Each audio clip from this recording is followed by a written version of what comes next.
beribadah kepada Tuhan, mari dengan segenap hati kita, segenap hidup kita, kita mau berjumpa dengan Tuhan hari ini. Amin. Pastikan kita mengalami Tuhan dalam ibadah kita, sepanjang ibadah kita. Saat firman Tuhan disampaikan, pastikan kita diberkati. Puji Tuhan.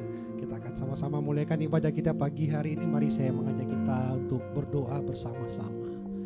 Bapa, terima kasih bahwa kasih dan setiamu tiada henti-hentinya di dalam kehidupan kami umat-umatmu. Sepanjang minggu ini nyata penyertaan-Mu, nyata perlindungan-Mu, nyata kasih dan kuasa-Mu di dalam hidup kami Tuhan. Sebab itu dengan apa kami membalas kebaikan Tuhan di dalam hidup kami. Hari ini kami datang bersama-sama dengan segenap umat Tuhan di tempat ini untuk beribadah, menaikkan korban ucapan syukur kami kepada Tuhan. Karena Tuhan sungguh baik, Tuhan sangat baik, Tuhan amat baik, Kau selalu baik di dalam hidup kami. Hari ini Tuhan, kami datang di dalam rumah-Mu di tempat ini. Kami mau menikmati kasih dan kuasa-Mu mengalir di dalam hidup kami. Memberkati setiap umat Tuhan yang datang hari ini, juga yang beribadah secara online. Karena kasih dan kuasa-Mu tidak terbatas oleh waktu. Dan kami percaya hari ini Tuhan, kami mau menikmati kasih dan kuasa itu di dalam hidup setiap umat-Mu pagi hari ini. Sehingga yang datang dengan kelemahan pulang dengan kekuatan yang baru. Yang sakit disembuhkan, yang susah dihiburkan. Karena kami percaya di dalam hadirat-Mu ada pemulihan, dan kuasa itu nyata di tempat ini. Kuasa yang tidak terbatas itu, kuasa yang daripada Tuhan itu sendiri bekerja di dalam hidup kami. Karena kami percaya ibadah kami bukan ibadah yang biasa-biasa, tapi ibadah yang penuh dengan kuasa. Karena Tuhan sendiri ada di dalam setiap kami, ada di antara kami, di dalam ibadah kami pagi hari ini Tuhan. Terima kasih Bapa di surga, kami bersyukur dan terima kasih buat segala kebaikan Tuhan yang melimpah dalam hidup kami. Kami mulaikan ibadah kami di dalam satu nama, yaitu di dalam nama Tuhan Yesus Kristus. Sama-sama kita katakan amin. Puji Tuhan. Engkaulah jalan yang sempurna, janji-Mu bagai emas perak, perisai perlindungan, keselamatan kami, keselamatanku.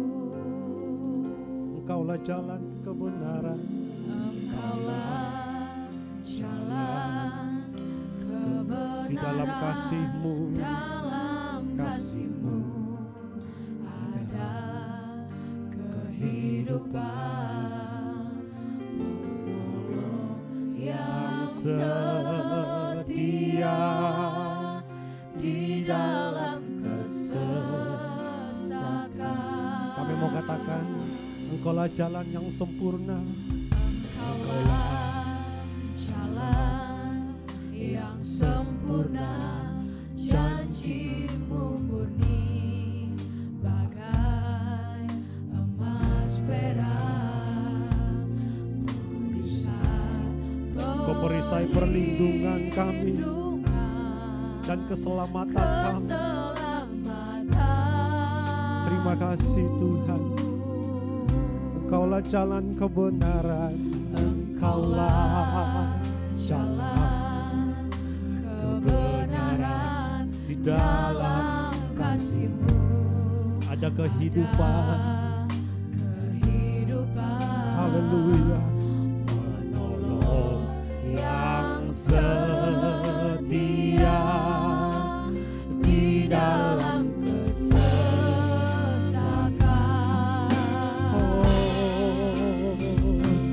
Bagaikan langit yang terbentang, begitu luas kasih Tuhan, tiada terhitung. Pertolongan Tuhan, pertolongan-Mu, glory dalam hidup. Haleluya.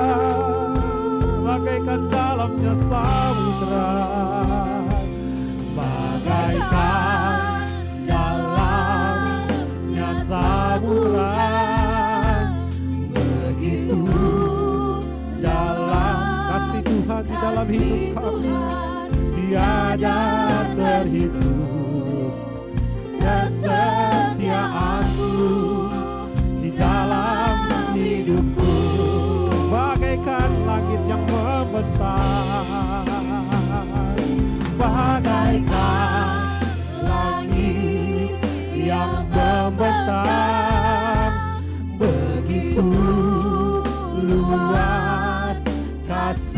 Tuhan tiada terhitung.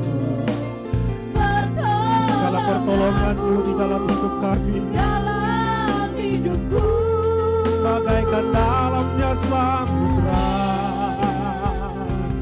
bagaikan dalamnya samudra, begitu dalam kasih Tuhan tiada terhitung. Kesetiaan-Mu di dalam hidupku. Kau Bapa yang setia, Kau jalan yang sempurna, sama-sama. Kaulah jalan yang sempurna, janji-Mu murni, bagai emas perak, emas perak, perisai perlindungan, keselamatanku. Engkaulah jalan kebenaran ya Tuhan, Engkaulah jalan kebenaran dalam kasih-Mu. ada kehidupan, Kehidupan Engkau penolong yang setia, yang setia di dalam kesesakan, dalam bagaikan langit, bagaikan langit yang membentang, begitu luas kasih Tuhan, tiada terhitung segala pertolongan-Mu di dalam hidup kami. Haleluya. dalam hidupku, Bagaikan dalamnya samudra, Tuhan. Bagaikan dalamnya samudra. Begitu dalam kasih Tuhan di dalam hidup kami. Haleluya. Tiada terhitung kesetiaan-Mu di dalam hidup kami.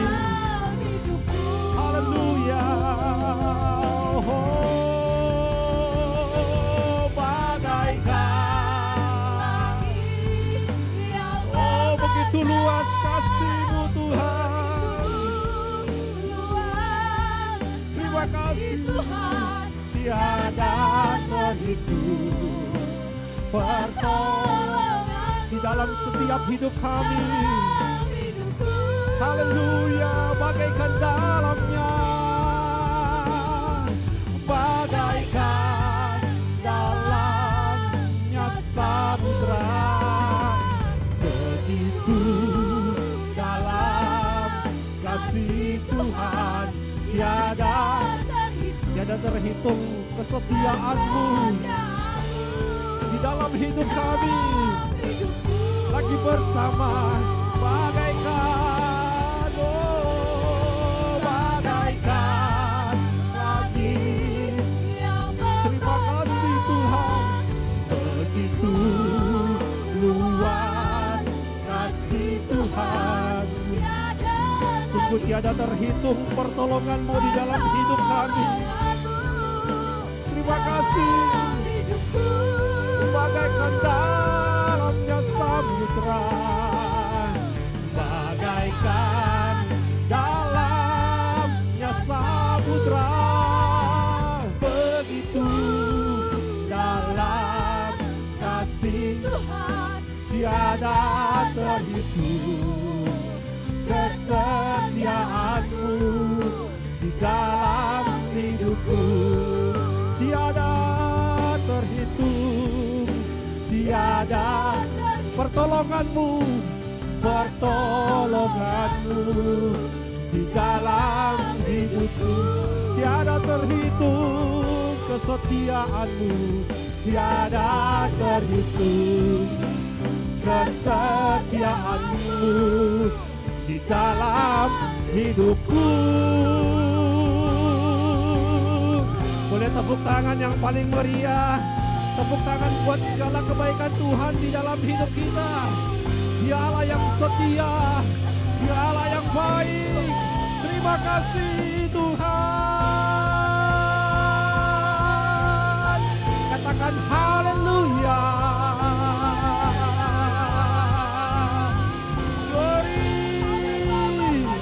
Glory Tuhan. Karena begitu besar kasih-Mu di dalam hidup kami. Betapa baiknya Tuhan, betapa baiknya Engkau, tak habis-habisnya kebaikan-Mu. Sebab itu kami datang menyembah, kami datang memuji, kami tinggikan nama-Mu Tuhan, kami muliakan nama-Mu.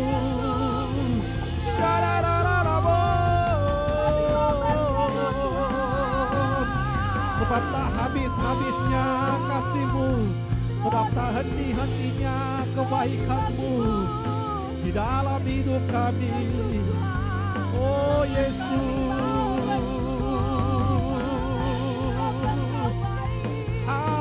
haleluya. Begitu besar kasih-Mu, begitu besar karya-Mu. Terima kasih Tuhan Yesus. Pagi hari ini kami mau mengingat kasih-Mu di dalam hidup kami. Kami mau ingat segala kebaikan-Mu dalam hidup kami. Terima kasih Tuhan. Haleluya. Mari sama-sama nyanyikan pujian ini Bapak Ibu Saudara. Begitu besar kasih-Mu, begitu besar kasih-Mu Bapa, Kau berikan anak-Mu yang begitu besar kasih-Mu kepada kami. Di saat aku percaya kasih menyelamatkanku, bukan sebagai hakim dunia, tapi Engkau penyelamat yang berkorban bagi kami semua. Untuk diriku Kau tebusku, kasih menyelamatkan. Kami ingat kasih-Mu, ingat kasih-Nya yang mengubah hidupku, ingat kasih-Nya yang selalu ada. Kasih Yesus,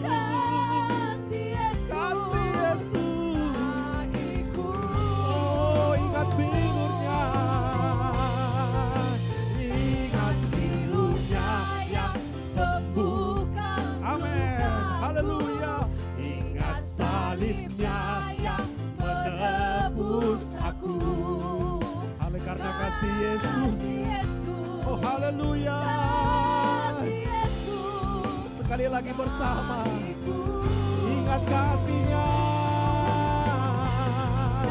ingat kasih-Nya yang mengubah hidup kami. Terima kasih Tuhan, yang selalu ada. Kasih Yesus,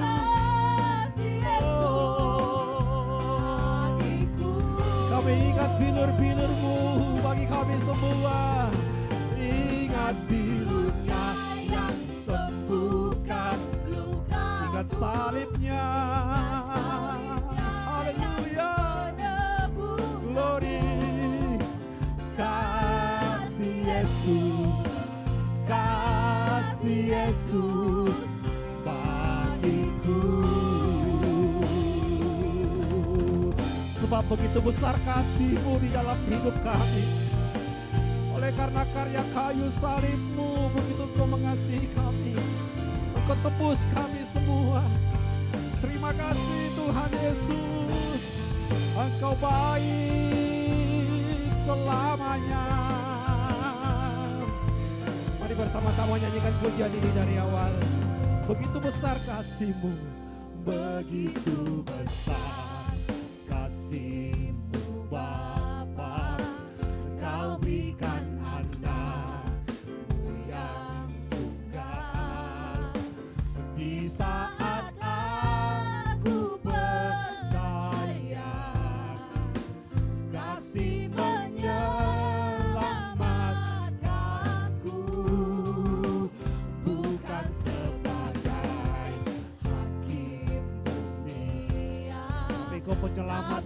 korban bagi kami semua. Terima kasih Tuhan Yesus. Untuk diriku Kau menebus kami. Boleh bangkit berdiri bersama-sama Bapak Ibu Saudara sekalian. Haleluya. Ingat kasih-Nya. Ingat kasih-Nya yang mengubah hidup. Amin. Ingat kasih-Nya yang selalu ada. Kasih Yesus, kasih Yesus. Oh, terima kasih Tuhan. Kami ingat bilur-Mu bagi kami. Ingat bilur-Nya yang sembuhkan. Amin. Ingat salib-Nya yang menebus. Haleluya. Kasih Yesus. Amin. Kasih Yesus bagiku. Lagi bersama. Ingat kasih-Nya. Oh, ingat kasih-Nya yang mengubah hidupku. Glory bagi Tuhan. Haleluya. Kasih Yesus. Kasih Yesus. Haleluya. Ingat bilur-Nya. Ingat bilur-Nya yang sudah sembuhkan luka kami. Amin. Ingat salib-Nya yang menebus aku. Kasih Yesus, kasih Yesus. Oh, sekali lagi bersama. Ingat kasih-Nya. Ingat kasih-Nya yang mengubah. Amin. Amin. Ingat kasih-Nya yang selalu ada. Kasih Yesus, kasih Yesus. Oh, ingat bilur-Nya, ingat salib-Nya, ingat bilur-Nya yang sembuh. Amin. Amin. Ingat salib-Nya yang menebus aku. Karena kasih-Mu, karena kasih Yesus. Kasih, kasih Yesus. Kasih Yesus, kasih, kasih Yesus. Kasih Yesus bagiku. Haleluya. Sorak-sorai yang paling meriah buat kasih-Nya yang tidak berkesudahan di dalam hidup kami. Terima kasih Tuhan, kami semua mengalami kasih-Mu. Yang sama-sama kita katakan amin. Mari memuji Tuhan bersama-sama. Bertepuk tangan bersama-sama bagi Tuhan hari ini. Haleluya. Sebab kasih Allah tidak berkesudahan. Sama-sama nyanyikan. Kasih Allah tak berkesudahan, selalu baru setiap pagi. Amin. Rahmat-Nya pun tak pernah berakhir. Sekali lagi bersama kasih Allah. Kasih Allah. Amin. Haleluya. Selalu baru setiap hari. Rahmat-Nya pun tak pernah berakhir.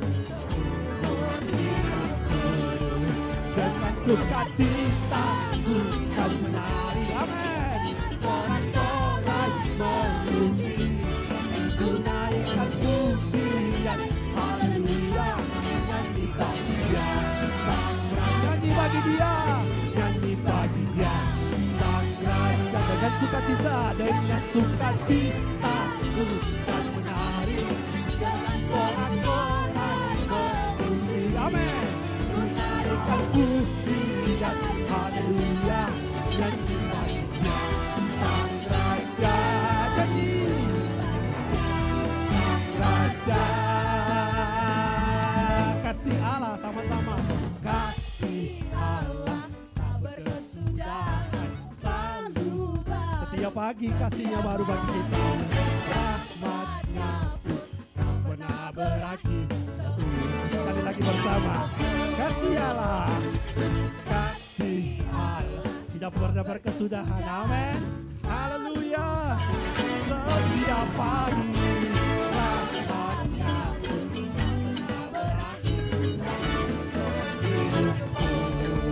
dengan sukacita ku kan menari, dengan sorak-sorai memuji, menaikkan pujian. Haleluya, nyanyi bagi Dia Sang Raja, nyanyi bagi Dia Sang Raja. Dengan sukacita, dengan sukacita ku kan menari, dengan sorak-sorai memuji, menaikkan pujian.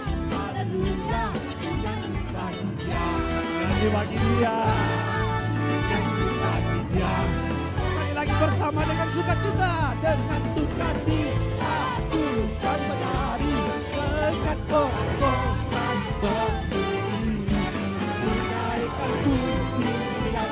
Haleluya, nyanyi bagi Dia Sang Raja, nyanyi bagi Dia. Sekali lagi nyanyi bagi Dia, nyanyi bagi Dia selamanya, selamanya.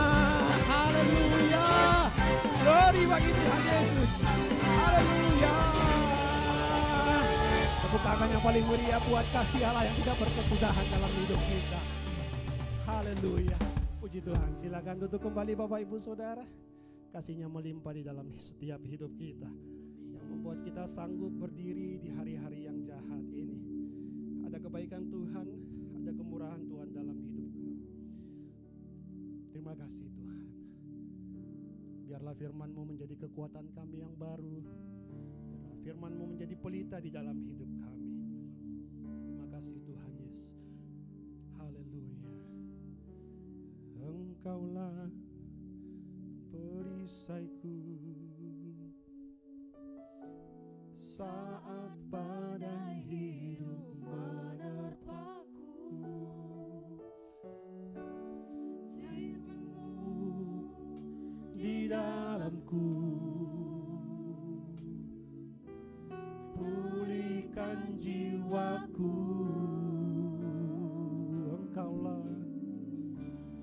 Engkaulah perisaiku saat badai hidup menerpaku. Janji-Mu di dalamku, pulihkan kami Tuhan, pulihkan jiwaku. Ku kan berdiri di tengah badai dengan kekuatan yang Kau berikan. Sampai kapanpun ku kan bertahan, karena Yesus selalu menopang. Ku kan bertahan di dalam tekanan dengan kekuatan yang Kau berikan. Sampai kapanpun tak tergoyahkan, karena Yesus selalu menopang. Kau penopang hidup kami yang sejati. Terima kasih Tuhan. Engkaulah perisai kami, sama-sama nyanyikan pujian ini. Engkaulah perisaiku, haleluya, saat badai hidup menerpaku. Janji-Mu di dalamku, pulihkan jiwa kami, pulihkan jiwaku. Sekali lagi, Engkaulah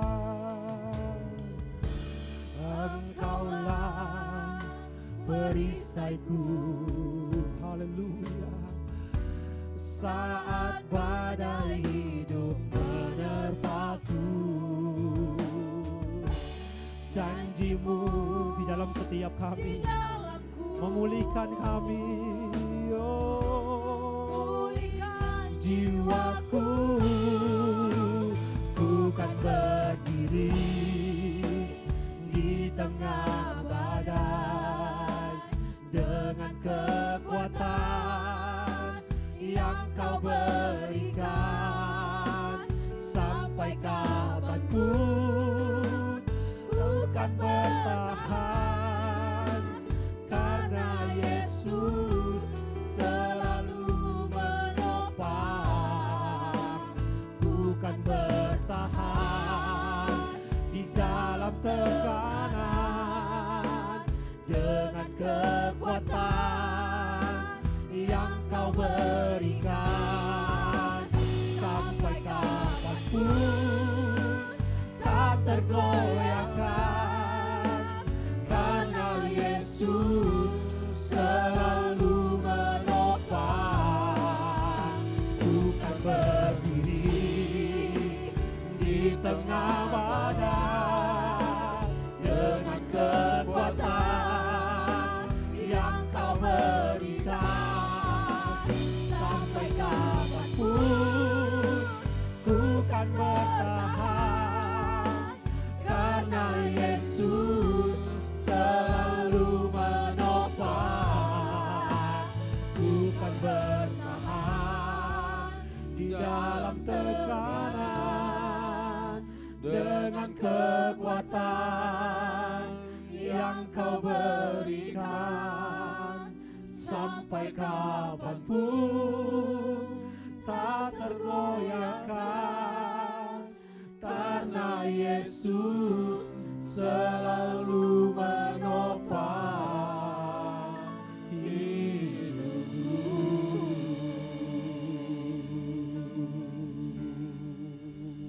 Karena Yesus selalu menopang, karena Yesus selalu menopang, karena Yesus selalu menopang hidupku.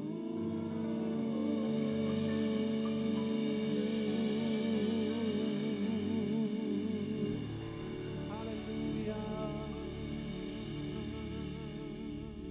Bapak, terima kasih, kami percaya Tuhan, janji-Mu Engkau tidak pernah tinggalkan kami, dan itu akan tetap berlaku. Amin. Terima kasih, Terima kami kasih, bersyukur Tuhan Yesus. untuk setiap anugerah dan kasih setia-Mu dalam kehidupan kami. Ya, Tuhan Yesus. Bapak, terima kasih Engkau memberkati Terima kasih, pemberitaan Tuhan Yesus. firman-Mu, Engkau menolong kami Tuhan, Amin. supaya kami boleh belajar Amin. sesuatu pada hari ini. Biarlah firman-Mu yang akan menuntun langkah kami, membawa kami berjalan lebih maju, kami naik lebih tinggi Yes. bersama-sama dengan Amin. Tuhan. Terima kasih Tuhan, kami siapkan hati kami untuk Engkau boleh berbicara kepada kami. Urapi hamba-Mu dan urapi kami semua Tuhan. Amin, Tuhan Yesus. Dalam nama Yesus kami berdoa. Amin. Amin. Puji Tuhan. Selamat pagi Bapak Ibu sekalian, shalom. Shalom. Ya, puji Tuhan. Senang kita boleh bersama-sama hari ini di hari terakhir bulan Juni, ya. Nanti kita tahu kita akan masuk ke dalam bulan Juli, habis sudah semester ini, masuk ke semester yang baru. Anak-anak sekolah pun sudah naik ke tingkat yang lebih tinggi, yang tamat SMA sudah harus kuliah, ya. Waktu terus berjalan dengan sangat cepat, ya. Nah, saudara, tapi kita tahu bahwa setiap apa yang Tuhan janjikan itu adalah sesuatu yang pasti. Ya, sesuatu yang pasti akan terjadi dan pasti digenapi. Maurice Cerullo terkenal dengan sesuatu yang quote yang dia sampaikan, dia bilang ready is or not, Jesus is coming. Jadi di tahun 80-an itu dia katakan ready or not, Jesus is coming. Siap atau tidak siap, Yesus pasti datang. Dan Yesus pun tentu dia tidak tunggu, oh kalau kita siap dulu. Kenapa? Karena dasarnya orang ini kalau tidak tidak ada deadline, kadang-kadang orang santai aja, masih lama, ya kan? Masih lama, masih muda, ya. Jadi sehingga kadang-kadang orang jadi tidak punya sesuatu. Nah, hari ini kita belajar tentang janji Tuhan. Bagaimana kalau kita belajar melihat dari yang lalu tentang kehidupan Daud, bagaimana Daud mendapatkan Tuhan ngomong kepada dia waktu dia masih muda. Tuhan bilang melalui Nabi Samuel bahwa engkau akan jadi raja. Memang butuh waktu yang cukup panjang, 13 tahun kemudian dia akhirnya menjadi raja dan melewati berbagai macam kondisi. Yusuf pun pernah mengalami hal yang sama di usia 17 tahun waktu itu. Dia mendapatkan, sebelumnya dia sudah dapatkan mimpi, tapi di usia 17 tahun itu kemudian dia harus tercampakkan. Ya, dia difitnah oleh kakak kandungnya sendiri, dikatakan dia masih hidup tapi dibilang dia sudah mati. Dan kemudian dia dijual menjadi budak. Kita tahu di zaman dulu pada waktu seseorang menjadi budak itu hak hidupnya sudah di tangan tuannya. Dia tidak punya hak hidup lagi. Ya. Nah, tuannya pun salah kalau dia tetap mau bunuh budaknya, tidak ada yang bisa melarang. Kenapa? Karena hak milik hidup daripada budak ada di tangan tuannya. Pada waktu dia membayar uang, sebetulnya dia sudah membeli bukan hanya tubuhnya, tapi hidup daripada budak itu dibeli. Nah, Yusuf dari seorang anak dan kemudian menjadi budak, ya, dan butuh waktu 13 tahun untuk melatih, mendidik, memproses Yusuf dan akhirnya dia diangkat tinggi. Dan pada waktu dia mulai diangkat tinggi dan dia tidak pernah turun lagi. Sama seperti Daud, pada waktu dia sudah menjadi raja dan kemudian dia tidak pernah turun lagi. Nah, tentu kita mau, saudaraku, ada banyak orang yang bisa mencapai puncak. Entahkah puncak karirnya, puncak keberhasilannya, tapi pertanyaannya, berapa lama dia ada di puncak? Ya, kenapa? Karena seringkali orang tahan dengan menderita, tapi tidak tahan pada waktu kelimpahan. Ya, pada waktu dia sudah punya ini, punya itu, bisa ini, bisa itu, dan kemudian dia sudah mulai turun.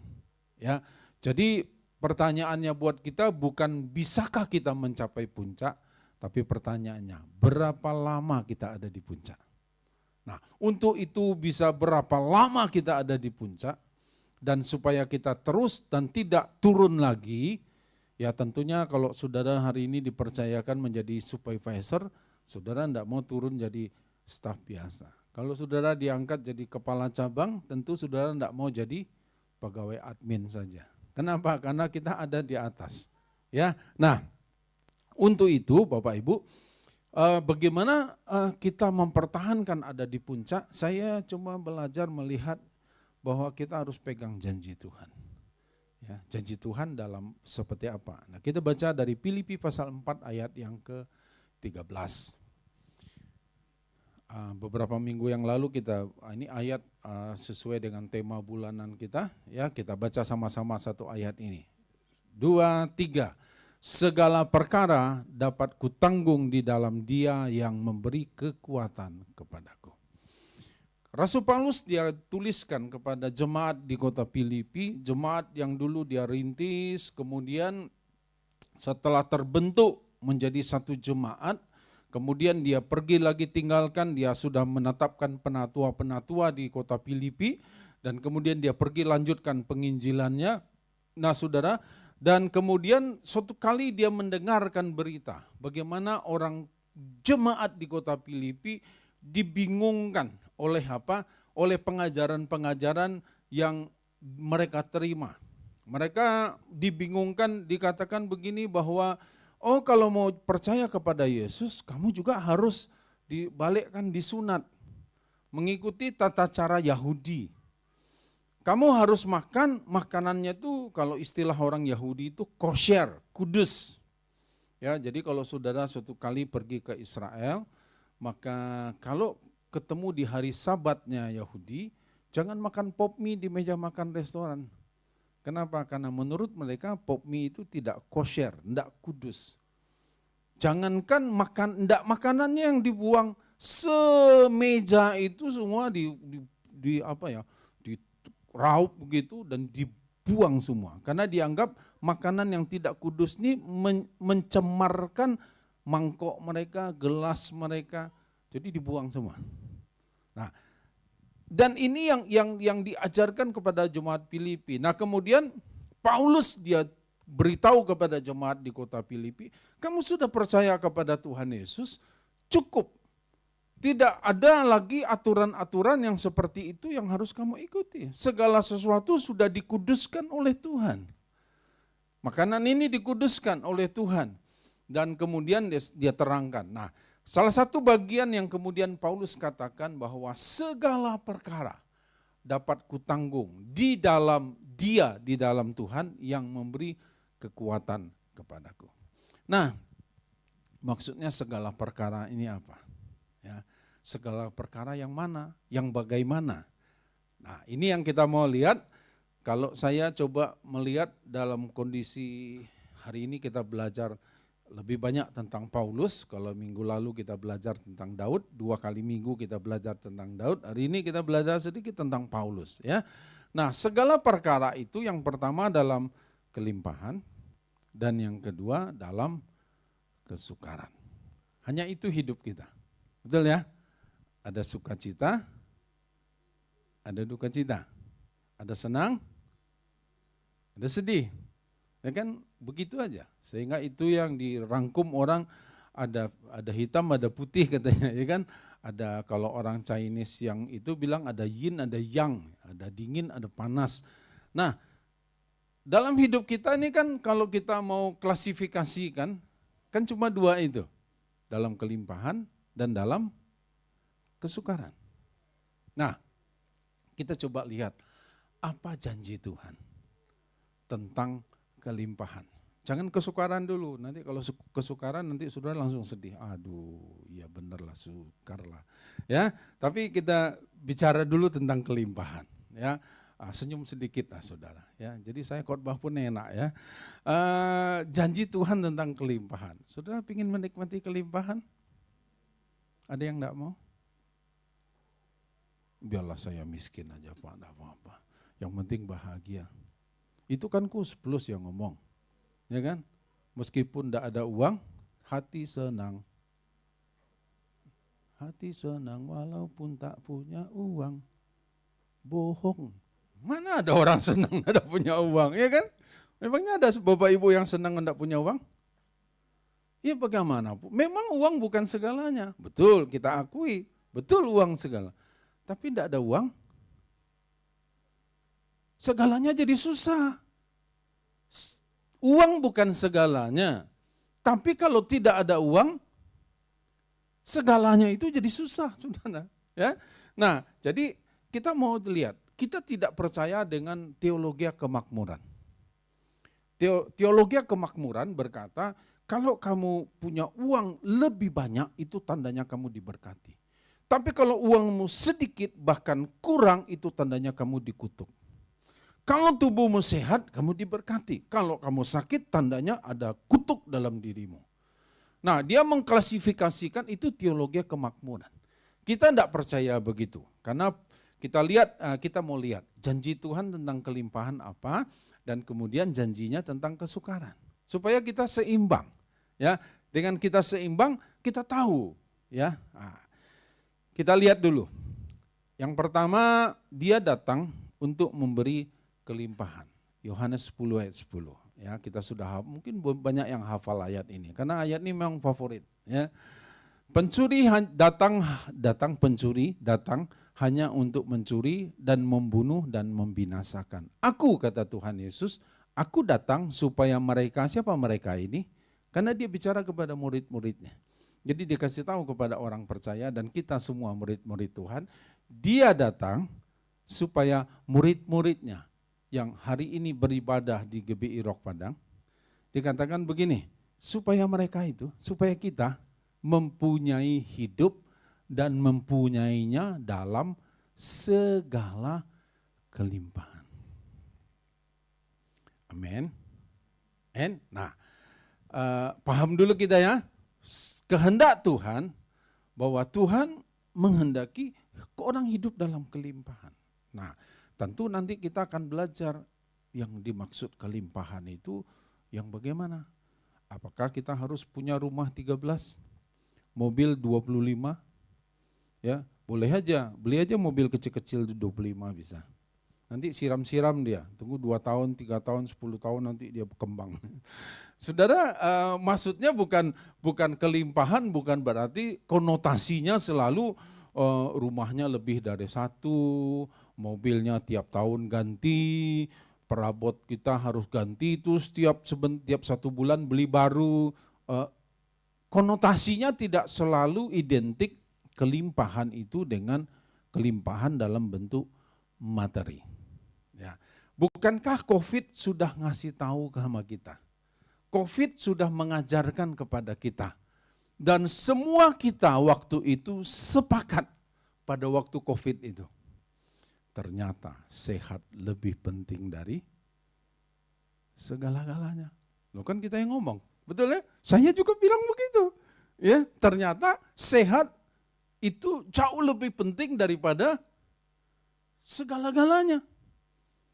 Sebabnya kenapa? Lah kalau sakit, kalau kena COVID dan kemudian meninggal, tidak ada gunanya lagi semua yang kita ini. Nah, Salomo pernah katakan bahwa segala sesuatu dia lihat sia-sia. Orang mengumpulkan harta. Pagi jadi siang, siang jadi malam, malam jadi siang, semua bertukar waktunya. Kenapa? Pada waktu malam dia harus sampai kerja sampai larut malam, dan pagi-pagi sudah harus bangun lagi, kepala jadi kaki, kaki jadi kepala, banting tulang, ya tulang dibanting-banting, ya kan. Nah saudara, dan akhirnya orang setelah dia kemudian menyelesaikan hidupnya di bumi, siapa yang menikmati? Apakah anaknya akan bisa mengembangkan? Belum tentu juga. Belum tentu juga mengembangkan. Dan ada banyak kenyataan kadang-kadang malah anak yang ikut menghancurkan apa yang sudah diupayakan oleh orang tuanya. Sehingga Salomo katakan ini pun kesia-siaan. Untuk apa? Ya, sehingga satu kali ada seorang bijaksana ditanya, yang paling aneh menurut kamu ini siapa? Yang dia bilang gini, yang paling aneh itu manusia. Manusia berusaha dengan sangat keras untuk cari uang supaya dia bisa punya ini, bisa beli vitamin, dia bisa beli segala macam yang bisa bayar rumah sakit, bayar asuransi. Dia habiskan uangnya untuk menghabiskan kesehatannya. Tapi setelah kemudian dia sudah sampai di satu titik, maka uang yang dia cari, dia habiskan kembali untuk bayar dia berobat. Sehingga dia bilang ini pun kesia-siaan, kata Salomo. Ya, nah saudara, jadi kelimpahan tidak identik dengan harta. Salah satu di antara sekian banyak yang disebut kelimpahan itu adalah dalam bentuk harta. Tetapi kalau saya melihat,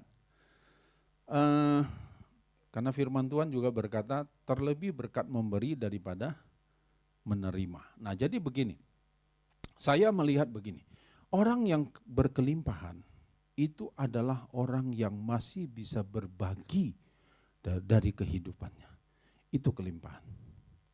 Tapi kalau orang itu hidup hanya untuk dirinya sendiri, miskin. Orang yang berkelimpahan adalah orang yang masih punya kesempatan untuk berbagi. Nah, kita coba lihat dulu ya, Roma pasal 5 ayat 17, kelimpahan dalam hal apa?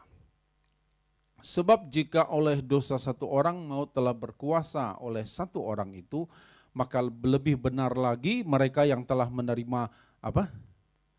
Kelimpahan kasih karunia. Dan anugerah kebenaran akan hidup oleh dan berkuasa oleh karena satu orang itu, yaitu Yesus Kristus. Jadi ada kelimpahan kasih karunia dan anugerah kebenaran. Ada kelimpahan kasih karunia. Saudara, saya berulang kali sampaikan begini. Matahari diberikan kepada semua orang. Betul ya? Apakah matahari hanya khusus untuk orang percaya saja? Enggak. Hujan juga diberikan kepada semua orang merata.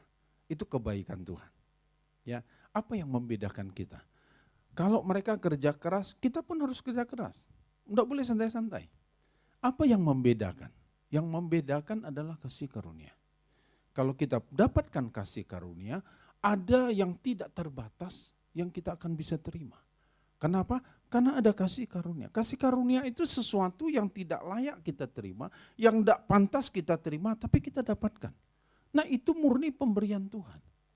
Jadi kalau saudara, Bapak, Ibu kepingin mendapatkan sesuatu, entahkah itu untuk anak-anak kita, mungkin anak-anak kita bukan juara 1, mungkin bukan juara umum, mungkin dia cuma menengah saja, tapi percayalah selagi dia disertai oleh kasih karunia Tuhan, maka apa yang tidak mungkin bisa jadi mungkin. Beberapa kemudian teman-teman bilang, Pak doain Pak, saya pingin sekolah perwira, tapi saya tidak punya uang Pak. Saya bilang gini, kita berdoa, kita minta kasih karunia Tuhan. Kalau dia berkenan, kalau kasih karunia itu ada, maka kamu akan lolos. Dan terbukti, lolos dia sudah. Ya, nah bisa ada kasih karunia. Nah kalau hidup kita dalam kelimpahan kasih karunia, kita akan dapatkan. Ya, gedung ini kan membuktikan bahwa kita ada kasih karunia. Kalau diukur dengan kekuatan kita, tidak cukup. Tapi karena ada kasih karunia, maka apa yang tidak mungkin bisa jadi mungkin. Apa yang mustahil bisa terjadi. Karena apa? Karena ada kasih karunia. Nah, kasih karunia ini penting buat kita. Jadi buat orang tua, berkatilah anak-anakmu sebelum dia berangkat sekolah. Lepaskan berkat untuk dia. Sertai dia dengan kasih karunia Tuhan. Supaya dia bisa belajar dengan baik. Dia bisa dapatkan sesuatu yang baik. Mungkin anak kita sekolahnya bukan sekolah terkenal. Mungkin dengan keterbatasan biaya kita tidak mampu sekolahkan dia di sekolah hebat. Tapi kalau ada kasih karunia Tuhan, dia mungkinkan apa yang tidak mungkin itu. Tuhan bisa buat apa yang tidak bisa, jadi bisa. Kasih karunia Tuhan. Ya, nah untuk itu, saudara, kalau kita punya kelimpahan kasih karunia, ini luar biasa. Ini penting dalam hidup kita. Ya, kita misalnya dalam berusaha, kan kita tidak mungkin monopoli, betul ya? Satu-satunya kita aja, yang lain tidak boleh. Kan tidak bisa. Saudara mau buka warung nasi yang lain banyak. Saudara mau buka soto, yang jual soto yang lain juga banyak. Apa yang membedakan kita? Hanya kasih karunia ini. Kalau ada kasih karunia Tuhan menyertai, maka dia akan tuntun, dia akan sertai, dia akan buat sesuatu yang luar biasa terjadi dalam hidup kita. Orang tua, engkau perlu terus minta kasih karunia Tuhan, sertai Tuhan anak-anak. Ya, mungkin dia sudah berkeluarga, mungkin dia sudah jauh dari kita, tapi lepaskanlah kasih karunia Tuhan menyertai mereka. Maka ada sesuatu. Karena begini saudaraku, firman Tuhan juga berkata begini. Ya, jadi buat yang sudah opa oma, jangan merasa, atau kakek nenek, ya, jangan merasa sudah tua, sudah tidak berguna, sudah pensiun, tidak bisa lagi kerja, karena kalau kerja yang berat tidak mungkin. Tapi engkau masih bisa lakukan. Apa? Karena firman Tuhan berkata dalam kitab Mazmur, berkat orang benar turun ke anak dan cucunya. Berarti yang punya cucu, aku bisa memberkati dia. Mungkin uangmu tidak cukup untuk memberkati dia, tapi doamu akan terus membuat sesuatu perbedaan untuk cucu kita. Kenapa? Karena ini firman Tuhan katakan begitu. Ya, saya kutip sedikit yang lalu saya pernah saksikan. Ini omanya Nadia itu, ya, mamanya Sony itu. Dia cerita sama saya. Satu kali cucunya diterima di Brawijaya, Malang. Nah, kemudian harus cari kos. Dengan kesederhanaan mereka berupaya kosnya yang murah-murah lah, yang masih yang sedang-sedang lah. Dan kemudian saudaraku, suatu kali dia cerita, aduh luar biasa. Kenapa? Rupanya di Jakarta dia ketemu dengan teman lama. Teman lamanya ini dulu dia jemput-jemput pergi ke gereja. Karena dulu ya susah juga hidupnya di Jakarta. Jadi setiap hari Minggu, dia Sabtu dia sudah janji, nanti hari Minggu saya jemput. Tiap hari dia naik motor katanya dijemput, dibawa ke gereja. Tiap hari itu cukup panjang waktunya. Setelah melewati belasan tahun kemudian, dia ketemu lagi di Jakarta. Si ibu ini sudah pindah ke Malang. Dan dia punya catering di kota Malang.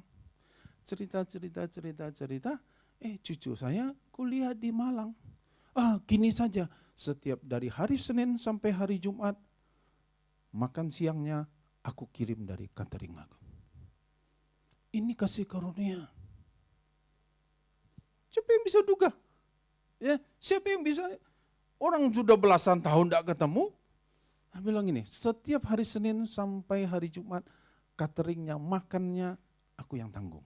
Nanti ada pegawaiku akan suruh kirim ke kosnya dia. Ini kasih karunia. Maksudnya bagaimana mungkin ini terjadi pengaturannya, tidak tahu kita. Tapi kalau ada kasih karunia, apa yang tidak mungkin bisa jadi mungkin. Amin. Nah, kemudian 1 Tesalonika 3 ayat 12. Kelimpahan, dan kiranya Tuhan menjadikan kamu bertambah-tambah dan kelimpahan dalam kasih. Seorang terhadap yang lain dan terhadap semua orang, sama seperti kami juga mengasihi kamu. Jadi kelimpahan kasih karunia dan kelimpahan kasih.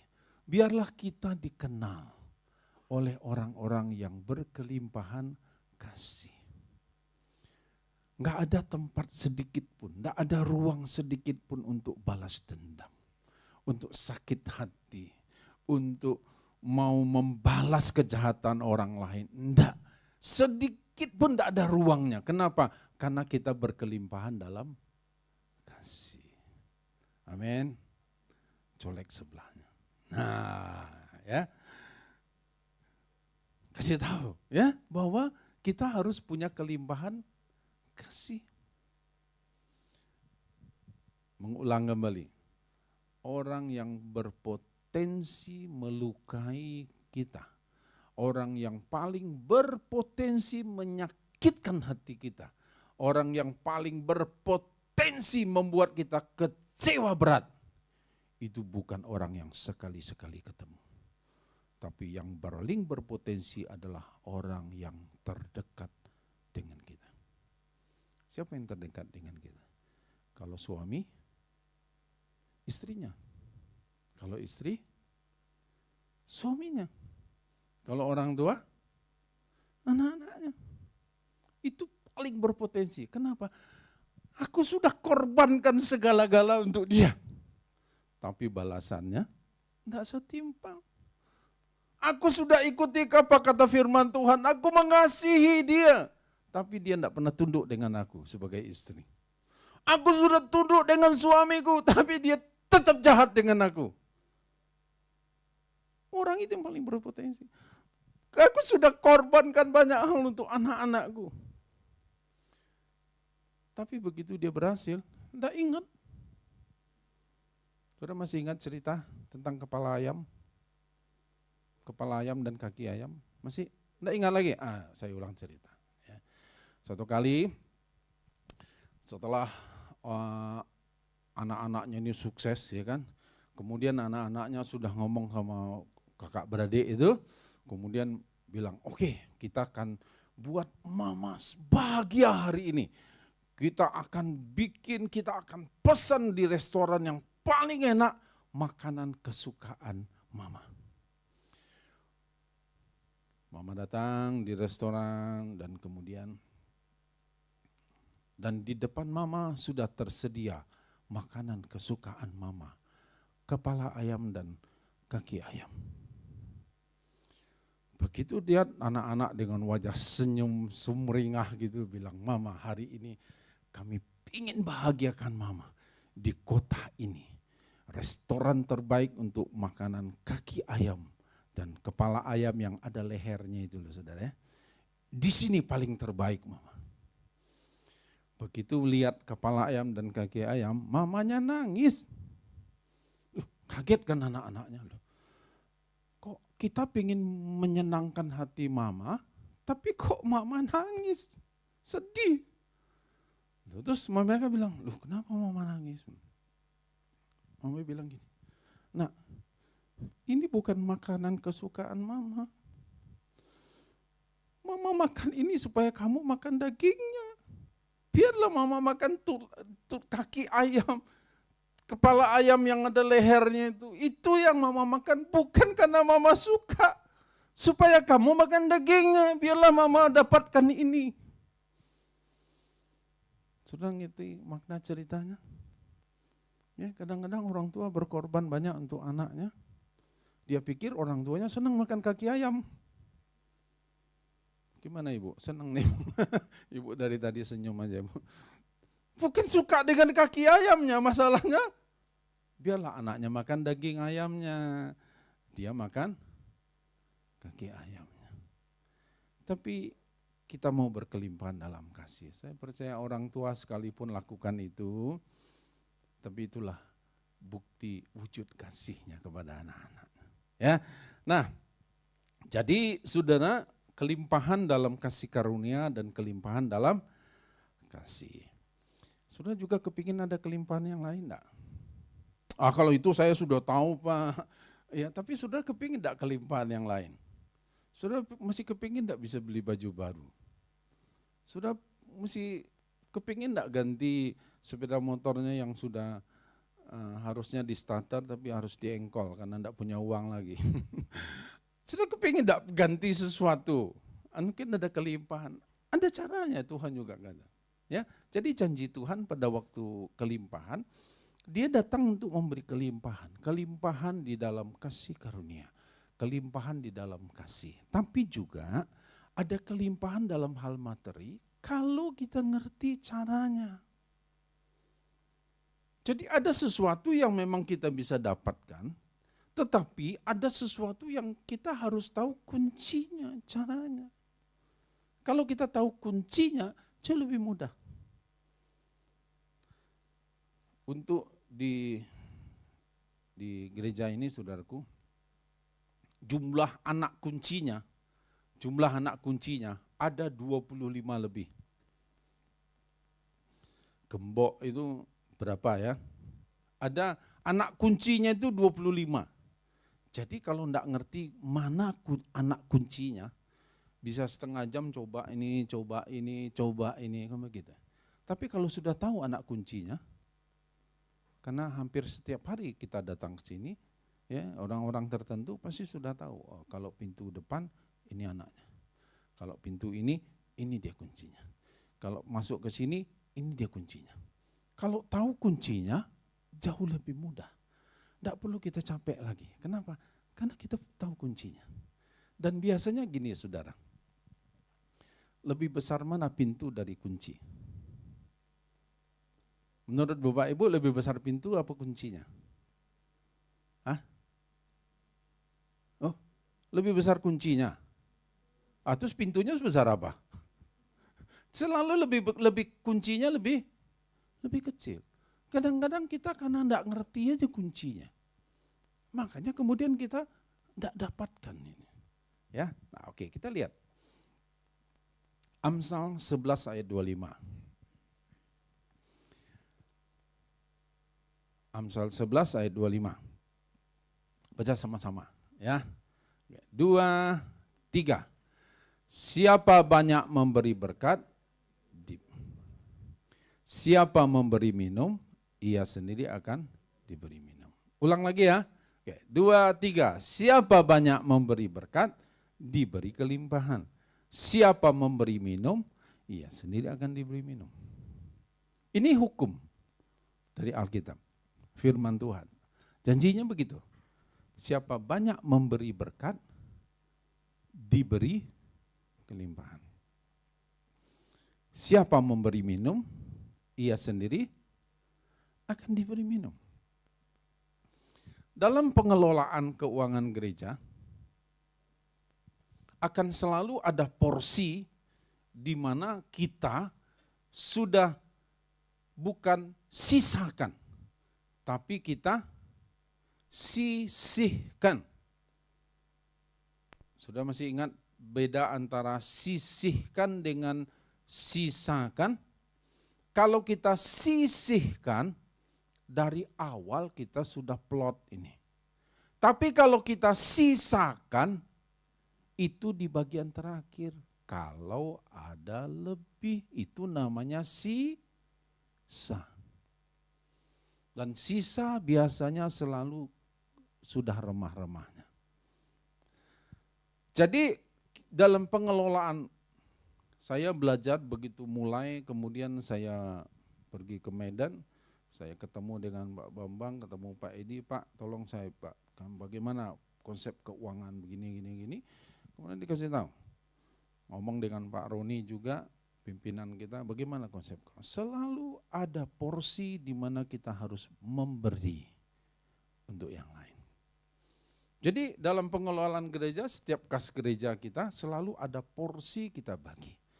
Ada untuk diakonia, ada untuk misi, ya untuk sekarang kita punya asrama, ada kita akan take over satu sekolah TK karena dulunya dia dibantu oleh yayasan yang lain, tapi karena yayasan ini berafiliasi dengan gereja yang lain, kemudian tiba-tiba di stop. Salah satu gereja kita di Sikakap. Dan dia bilang stop semua. Tiba-tiba mereka harus urus surat izin baru, kemudian pengelolaan yang baru, supportnya semua di stop. Tapi saya bilang oke, kita ketemu dengan pengurus, gimana kita siap, kita ambil take over, oke kita siap ambil.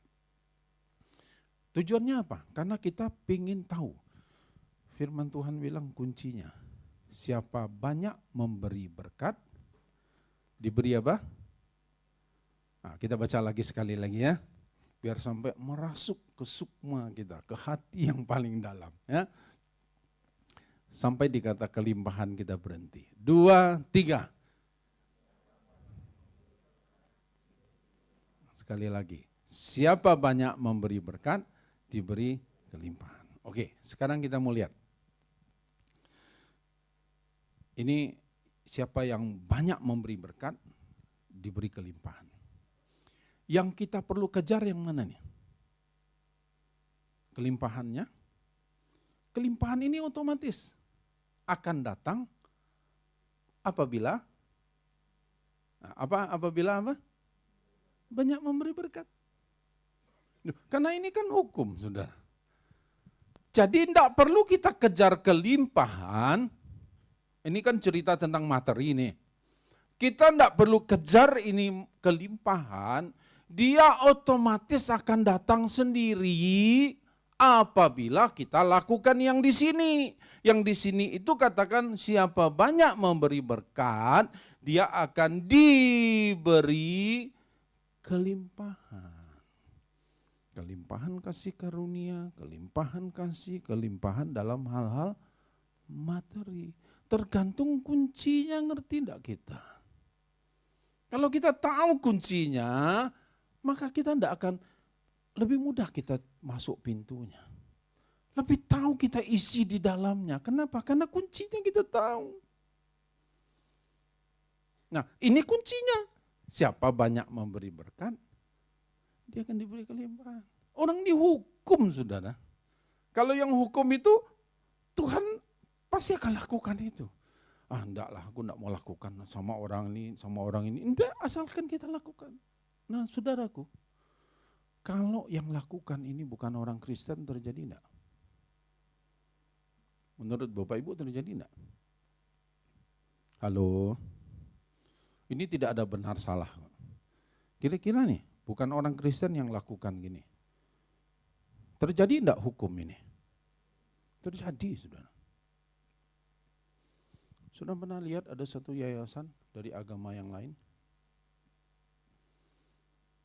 Kota Padang mereka sekarang sudah bikin yayasan, setiap bulan sekian ratus ton beras dibagi. Bikin pengolahan sampah, bikin ini, bikin bakti sosial, operasi katarak gratis, pengobatan gratis. Tambah kaya, saudara. Kenapa? Hukumnya itu jelas. Hukumnya inilah, saudara. Siapa banyak memberi berkat, diberi kelimpahan. Masalahnya kadang-kadang kita yang punya, tapi kita tidak lakukan. Kita yang punya hukum, Tuhan itu udah ngomong ini hukumnya. Kalau kita lakukan, pasti kita dapat. Sudah percaya enggak? Ya kalau enggak percaya saya pulang gitu. Sudah percaya kan?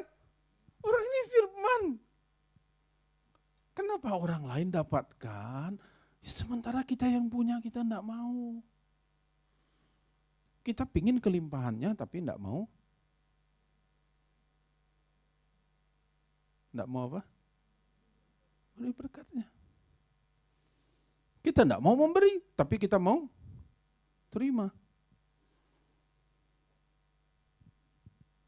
Saudara pingin di rumah saudara ada buah mangga, maka yang harus saudara tanam adalah pohon mangga. Jangan tanam pohon yang lain.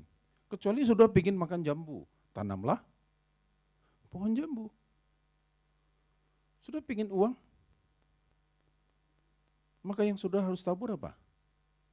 Ya uang juga. Oh, ini kan hukum saudaraku. Saya bukan cerita ini masalah uang lagi, enggak.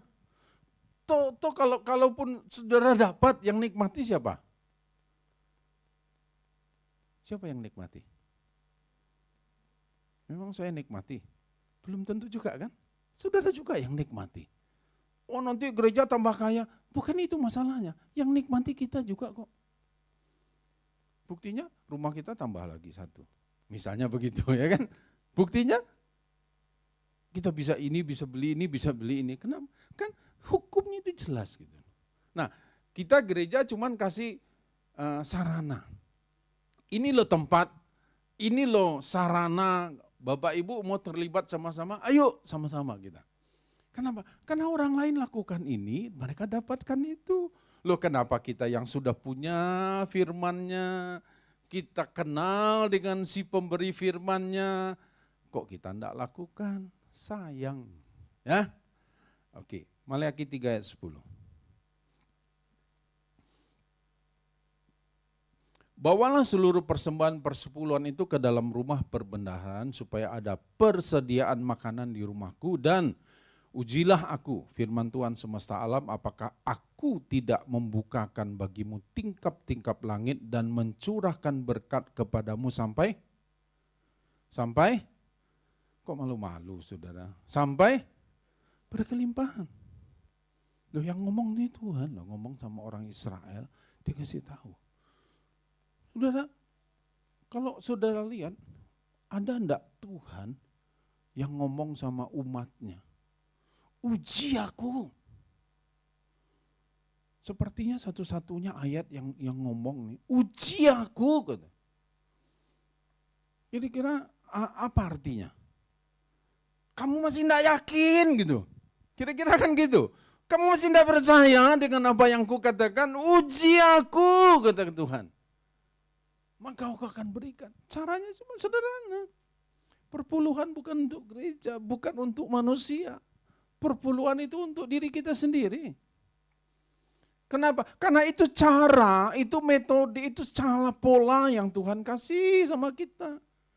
Kalau kita lakukan ini, maka kita tidak perlu, ya saya tadi ya, kita tidak perlu kejar yang ini karena otomatis itu akan datang. Jadi kalau dia bisa otomatis datang, tidak usah dikejar. Kenapa? Karena dia bisa datang sendiri. Banyak memberi berkat, diberi kelimpahan. Ya, jadi ada yang memang Tuhan itu sudah kasih cara buat kita. Jadi saudara, nah satu kali saya dapat ini dari seorang teman, seorang ibu.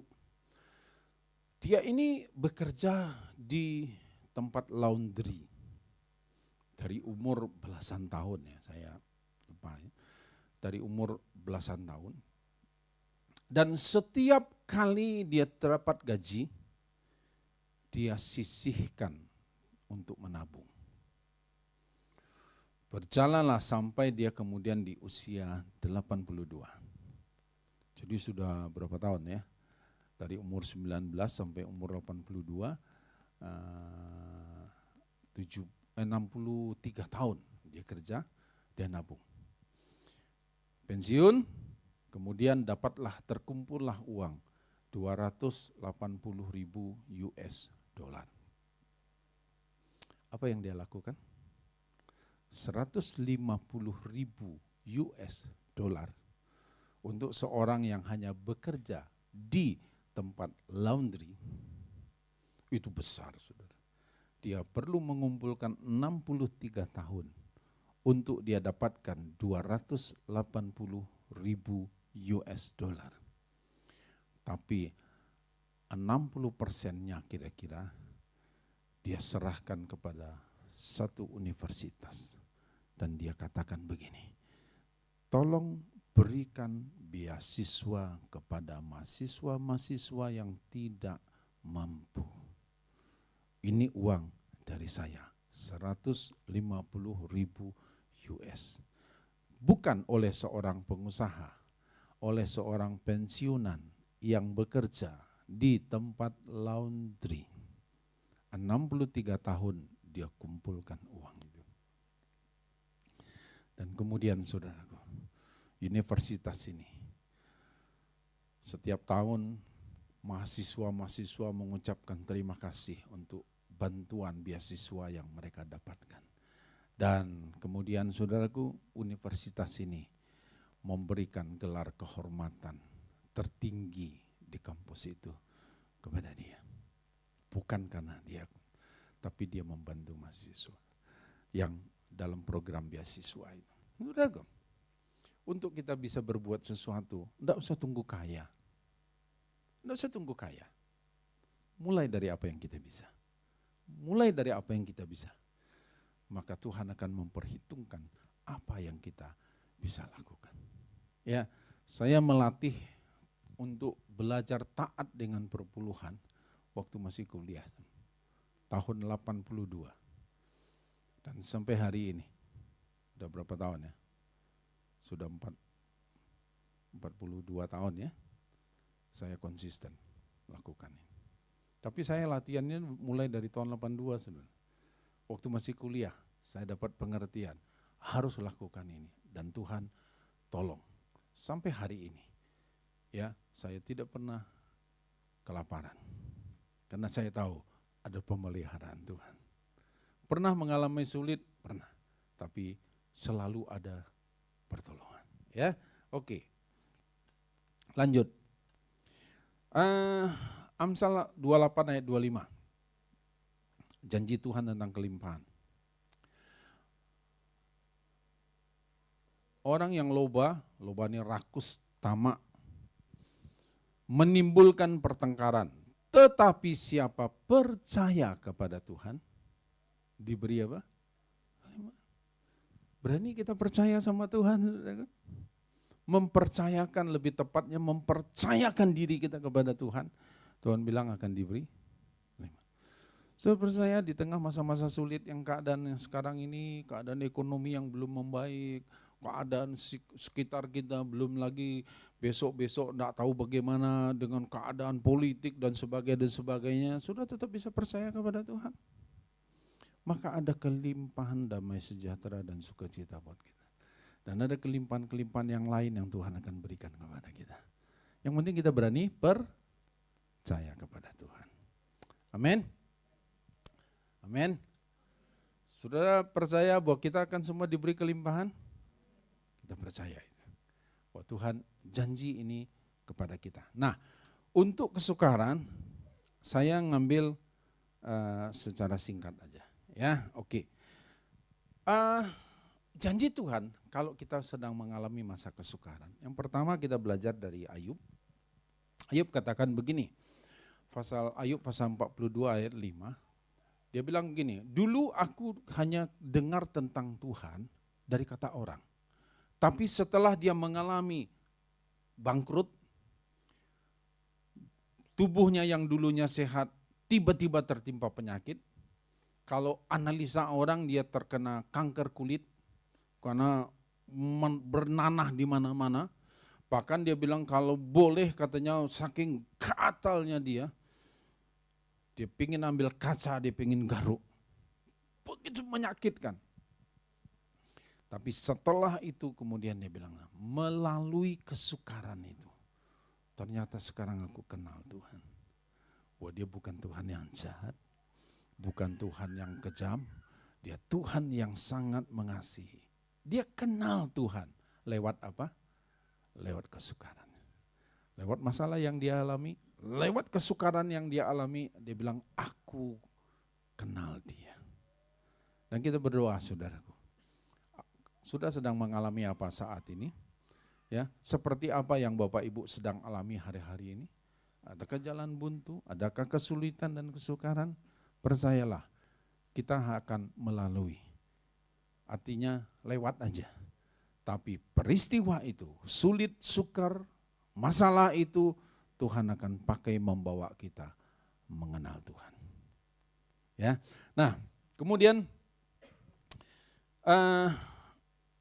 kesukaran itu mencegah orang jadi sombong. Kalau semua bagus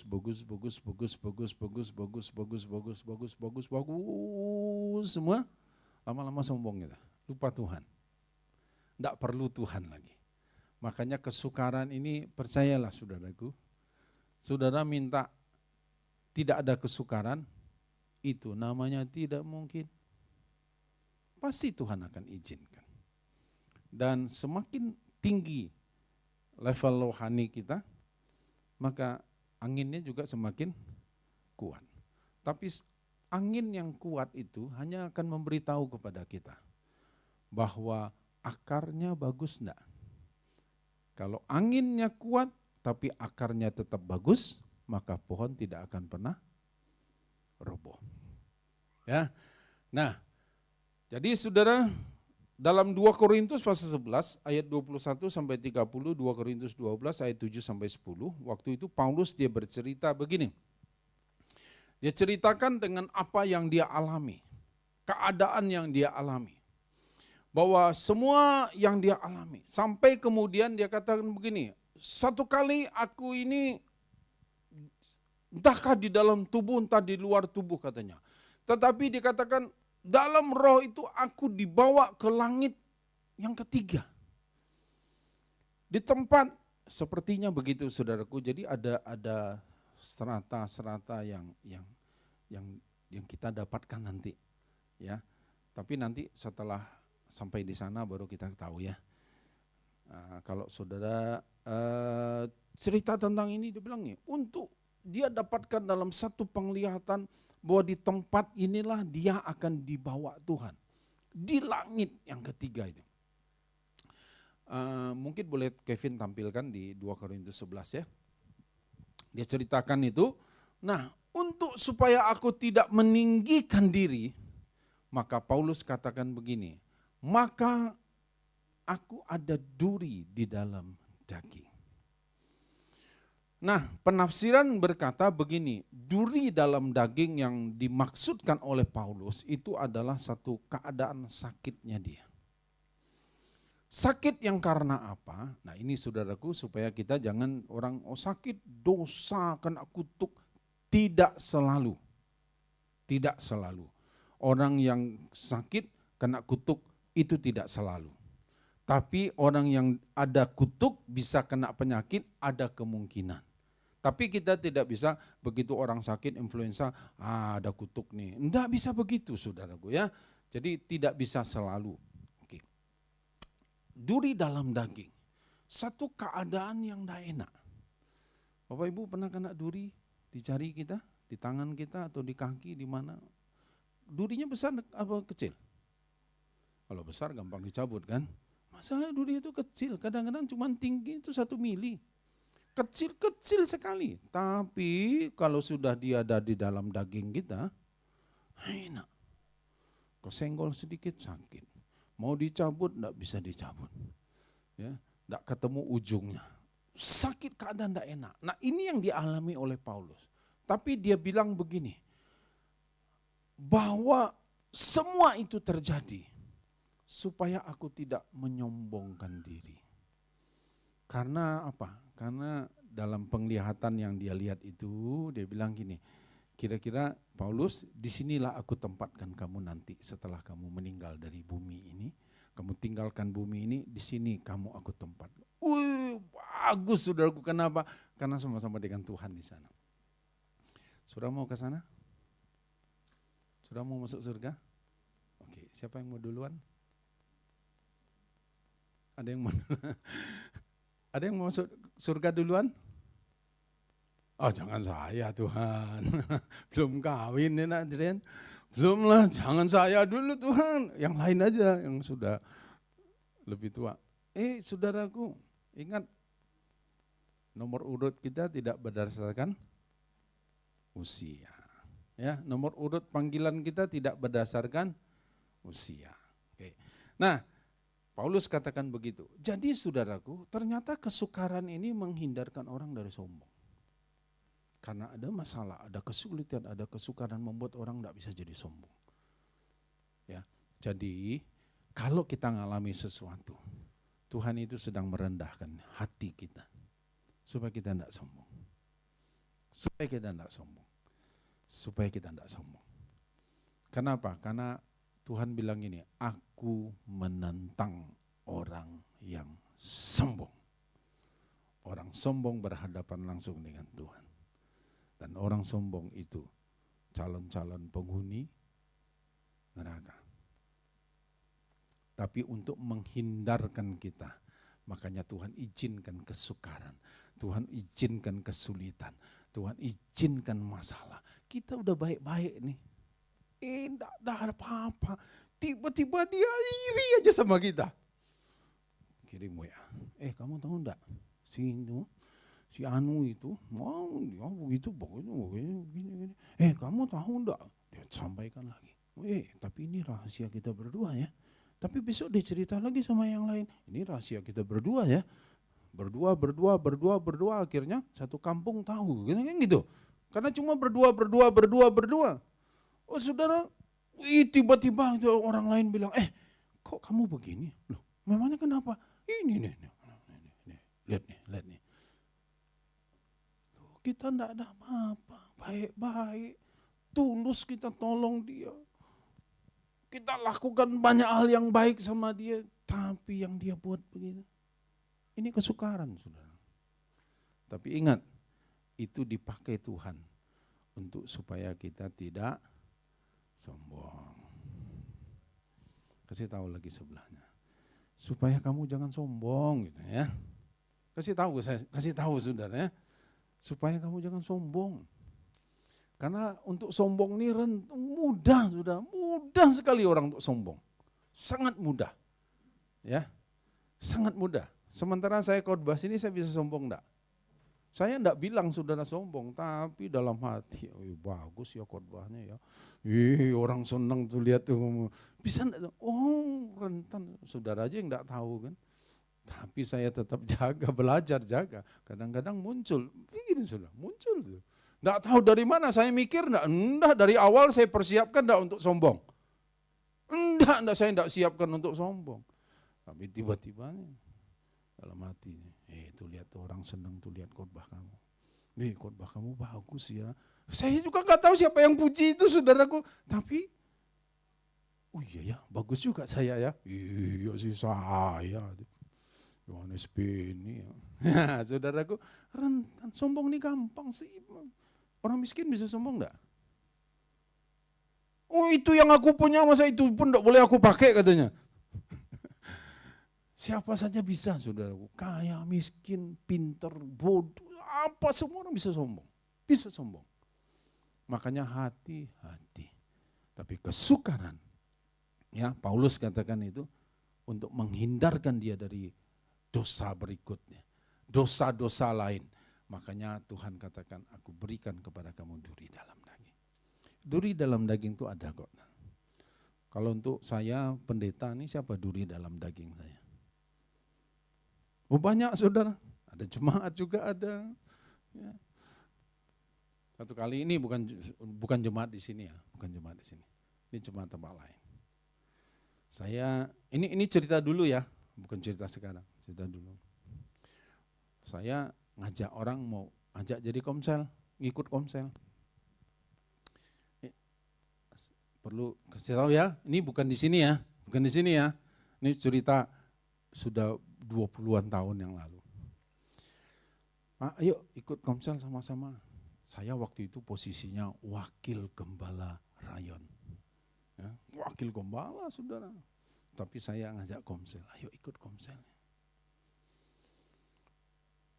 Saya tahu nih, Pak ikut komsel Pak sama dengan saya. Setiap hari Jumat jam segini, gini.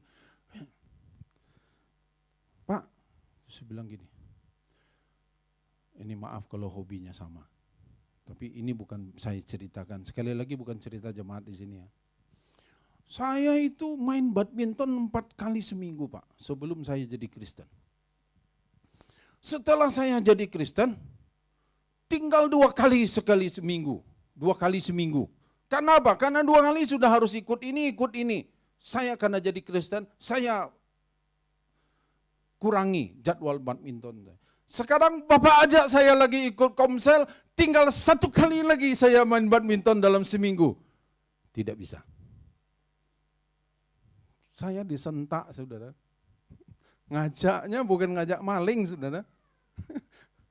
Ngajak apa? Ngajak komsel supaya bertumbuh bersama-sama. Langsung disekak begitu. Terus dia bilang, tinggal 1 kali lagi, sehingga 2 kali seminggu, masa harus diambil lagi. Tapi itulah cara Tuhan untuk supaya tidak sombong. Ya, sudah belajar sesuatu hari ini? Amin. Jadi segala perkara dapat kutanggung pada waktu Tuhan izinkan kita mendapat kelimpahan. Kita tetap di jalurnya, tetap rendah hati. Terima kasih Tuhan, kalau Tuhan boleh berikan aku kesempatan untuk menikmati mobil yang baru. Terima kasih Tuhan, untuk kami boleh dapatkan ini, terima ini. Terima kasih Tuhan, kami masih bisa bekerja. Terima kasih Tuhan, kami masih bisa berusaha. Terima kasih Tuhan, aku boleh melihat anak-anak, cucu, aku boleh melihat keluargaku Tuhan. Terima kasih Tuhan, mereka naik kelas. Tidak juara 1, terima kasih Tuhan, naik kelas. Saudara, ada banyak hal yang baik kita bisa bersyukur kepada Tuhan. Ya, dan kita tahu ini kelimpahan datang dari Tuhan. Tapi pada waktu kita diberi kelimpahan, kita bisa menanggung. Artinya kita tidak sombong. Tapi pada waktu kita juga mengalami kesukaran, jangan jadi sombong. Kenapa? Karena Tuhan katakan begini, dalam kelimpahan, dalam kesukaran, aku kuat menanggungnya. Supaya kita tetap berada dalam tracknya, jalurnya yang Tuhan mau. Tuhan sangat mengasihi kita semua. Tuhan sangat menginginkan kita menikmati kelimpahan. Tapi kalaupun ada sesaat kita sedang mengalami kesukaran, percayalah. 1 Korintus 10 ayat 13 kita baca, ayat terakhir. 1 Korintus 10 ayat 13. Pemain musik, baca sama-sama ya. Baca sama-sama ya. Oke, 2, 3. Pencobaan-pencobaan yang kamu alami ialah pencobaan-pencobaan biasa yang tidak melebihi kekuatan manusia. Sebab Allah setia dan karena itu Ia tidak akan membiarkan kamu dicobai melampaui kekuatanmu. Pada waktu kamu dicobai, Ia akan memberikan kepadamu jalan keluar sehingga kamu dapat menanggungnya. Pencobaan-pencobaan yang kamu alami adalah pencobaan yang biasa aja. Ya kayak si Gibran, kemana? Biasa aja. Pencobaan kita biasa aja. Kesulitan kita biasa aja. Ya. Masalah kita biasa aja. Kenapa? Orang lain juga ngalami. Bukan kita satu-satunya yang ngalami. Orang lain ngalami juga. Biasa aja. Semua persoalan yang biasa aja. Bukan yang luar biasa. Pertolongannya yang luar biasa. Kenapa? Karena dikatakan pada waktu kamu dicobai, dia sudah mempersiapkan jalan keluar.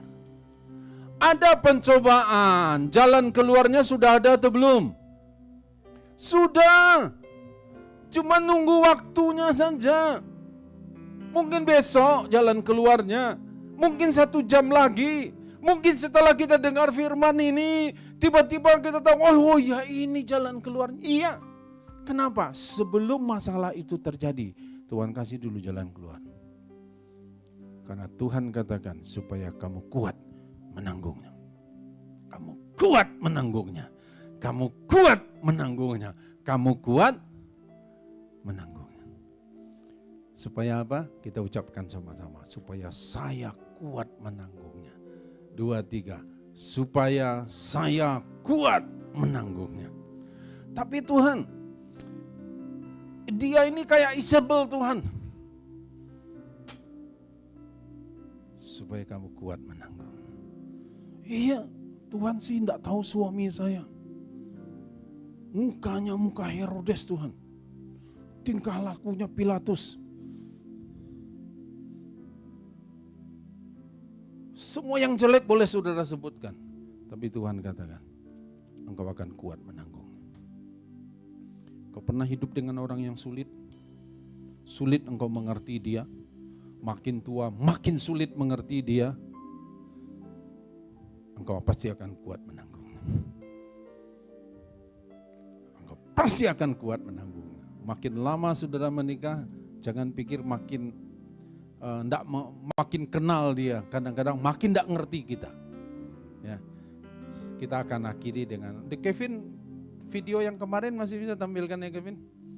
Nah ini untuk yang tua-tua hati-hati ya, sebelum kita berdoa. Video yang kemarin Kevin.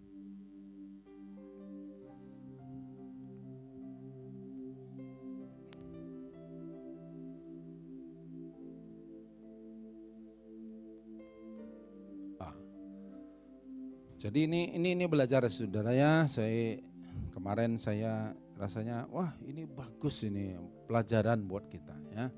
Awalnya sih sederhana, nawarin makan. Cuma nawarin makan. Dia ngomong sama suaminya mau makan apa. Awalnya sih biasa saja. Akhirnya nih yang luar biasa. Bisa Pin? Oke. Aku tawarkan nasi goreng atau mie goreng, kenapa kau pilih yang lain? Ya udah terserah Bunda. Iya, kok terserah aku. Pilihan yang gampang kayak gitu aja aku nggak bisa memutuskan, Bang. Aku nggak mau ngerepotin Bunda. Bang, kalau aku udah menawarkan, berarti aku udah siap sedia untuk direpotkan. Kok tinggal jawab aja susah? Ya udah, nasi goreng. Ih, kok nadanya kayak terpaksa gitu, Bang? Ya terus aku harus kayak mana sih Bun? Yang tegaslah sedikit, biar nggak salah paham, Wak. Ya udah mie goreng aja. Ya udah mie goreng. Ah kan? Nggak punya pendirian tau kan? Tadi kau bilang nasi goreng, sekarang mie goreng. Kau memang yang udah tua, masih aja kau labil. Kenapa kau kayak gitu? Mau minta ya udah bikin apa? Mie goreng, nasi goreng semua. Apa emosi kamu? Udah tahu. Ya, cuma nawarin makan, mau nasi goreng atau mie goreng. Ribut. Sudah pernah menghadapi orang yang sulit begini? Ya, tapi engkau kuat menanggung. Mari kita berdoa.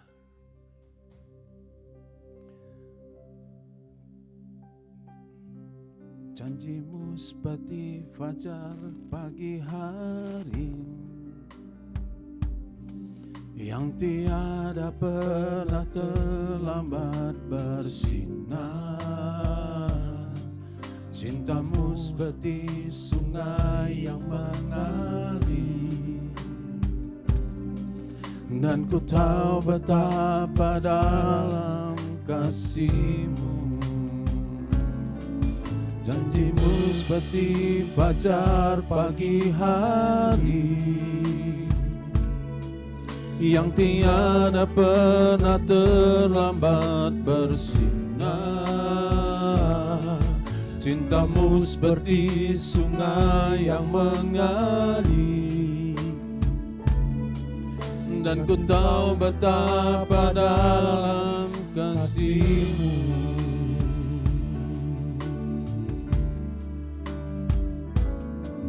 Ketika ku hadapi kehidupan ini, jalan mana yang harus ku pilih? Ku tahu ku tak mampu, ku tahu ku tak sanggup. Hanya Kau Tuhan tempat jawabanku.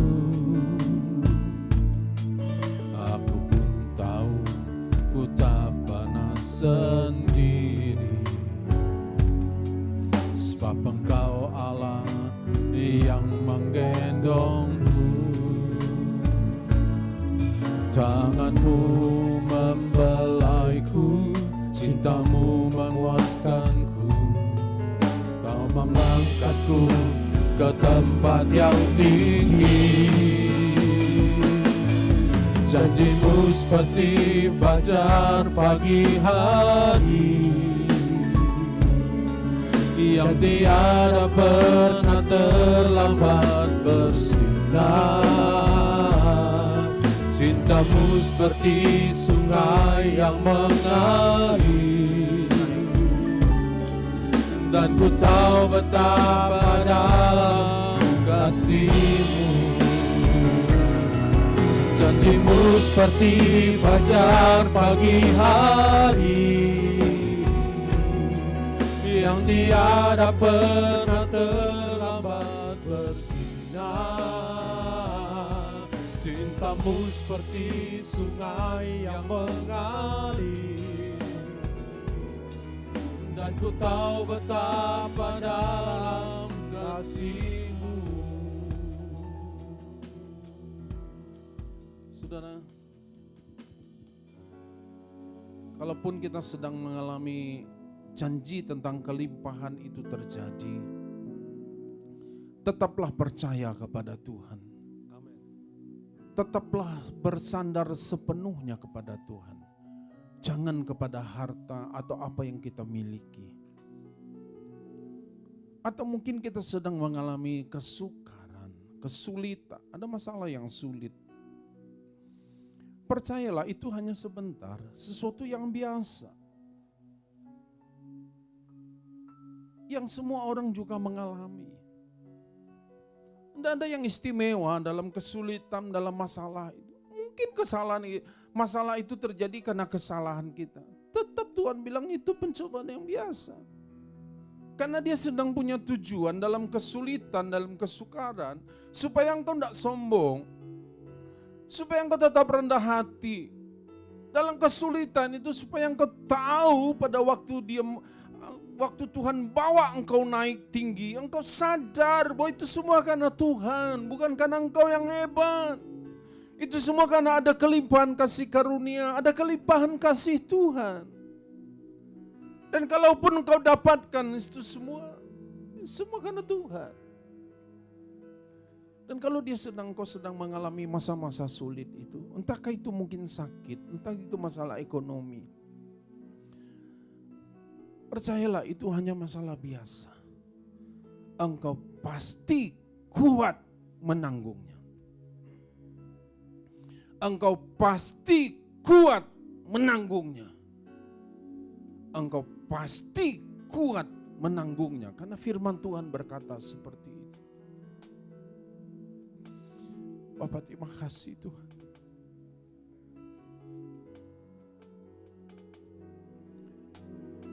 kasih Tuhan.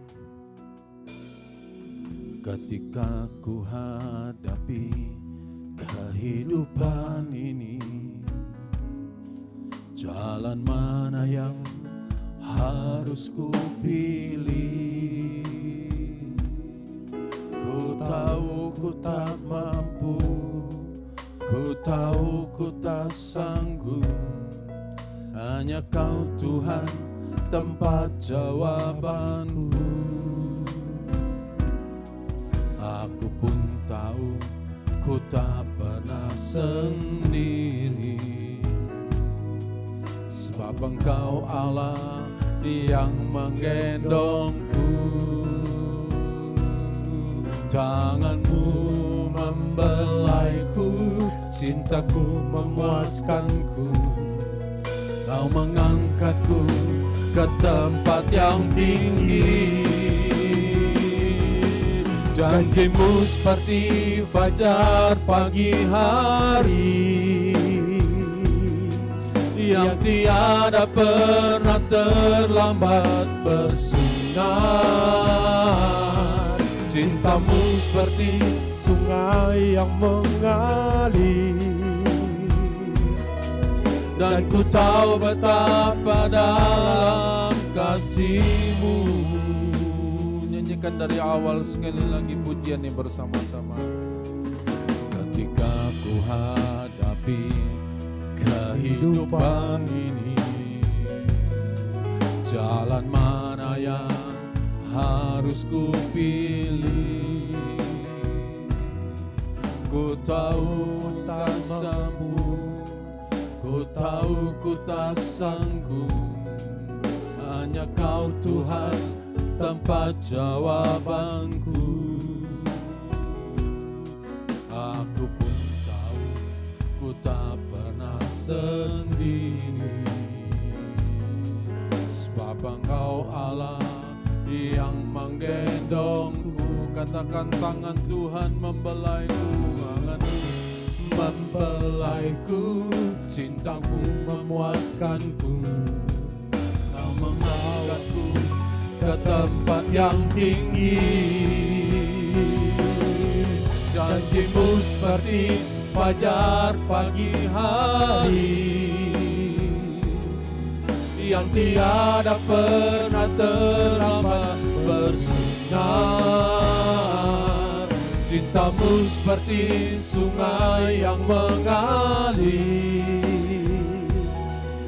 dan ku tahu betapa dalam kasih-Mu. Janji-Mu seperti fajar pagi hari, Dia tidak pernah ingkar janji, dan tiada pernah terlambat bersinar. bahkan tidak pernah terlambat menolong kita. Cinta-Mu seperti sungai yang mengalir, Dan ku tahu betapa dalam kasih-Mu. Janji-Mu seperti fajar pagi hari, yang tiada pernah terlambat bersinar. Cinta-Mu seperti sungai yang mengalir, dan ku tahu betapa dalam kasih-Mu.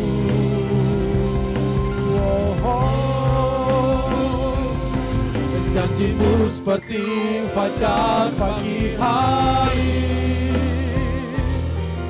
yang tiada pernah terlambat bersinar.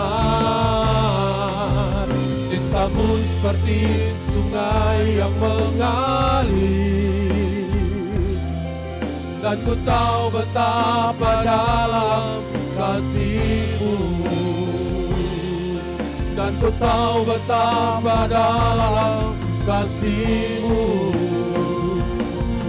dan ku tahu betapa dalam kasih-Mu.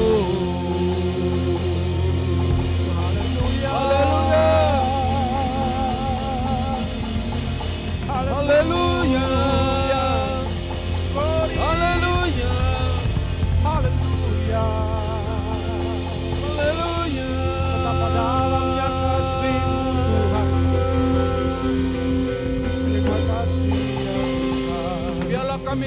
memegang janji yang Tuhan pernah sampaikan kepada kami lewat firman-Mu Tuhan.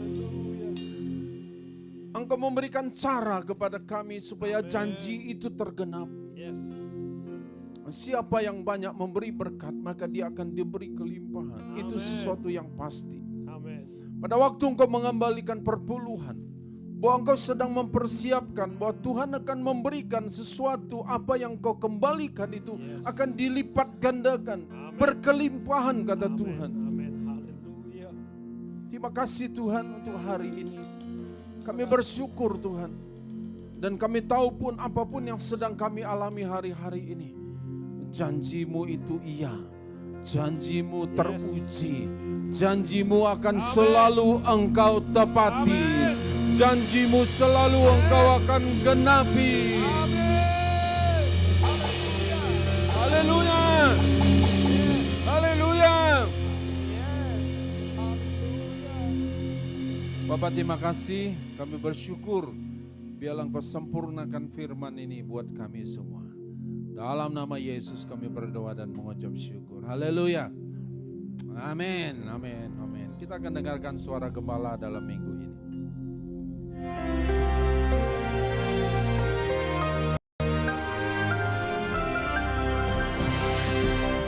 Shalom warga kerajaan. Selama sebulan ini kita belajar apa artinya Godfidence, yaitu confidence in God, dan juga no confidence in the flesh. Kita melihat sebagai contoh dalam kehidupan Musa terbagi dengan 3 episode dalam hidupnya. Menarik sekali karena Musa ini adalah the Christ-like man. Seorang nabi sama seperti aku. Dialah yang harus kamu dengarkan. Waktu lahir mau dibunuh, Kristus juga seperti itu waktu di Bethlehem. Dan kemudian melakukan mujizat yang luar biasa. Karena kedua-duanya saudaraku adalah tidak ada confidence pada diri sendiri. Nah kita lihat sebagai contoh, terbagi dengan 3 episode. Dari usia 0 sampai 40, dia terdidik dengan segala hikmat Mesir. Bahkan kita tahu ada pencapaian yang luar biasa pada Nabi Musa ini. Dia jadi ketua proyek, kepala proyek daripada 2 kota, Ramses dan Thebes. Dan dia memenangkan peperangan-peperangan paling hebat, terutama kepada Ethiopia. Ya, pada Ethiopia yang punya ya tentara luar biasa. Mesir memenangkan dan jenderalnya adalah Moshe atau Musa. Tetapi saudaraku, itu membuat orang punya self confidence yang sangat tinggi. Dan pada waktu dia sudah dewasa, ya orang dewasa itu usia 30 ya, maka dia baru sadar. Dia seorang yang bersunat dan dia orang Ibrani, orang Yahudi ya. Dan dia tahu bagaimana dia begitu punya panggilan untuk menjadi juru selamat ataupun pemimpin dari bangsanya. Dan ketika dia melihat ada 2 orang bertengkar, dan kemudian saudaraku, sebelumnya dia melihat bagaimana bangsa ataupun ada seorang mandor Yahudi yang menganiaya orang Israel. Dia bunuh saudaraku. Dia kan jagoan, dia jenderal.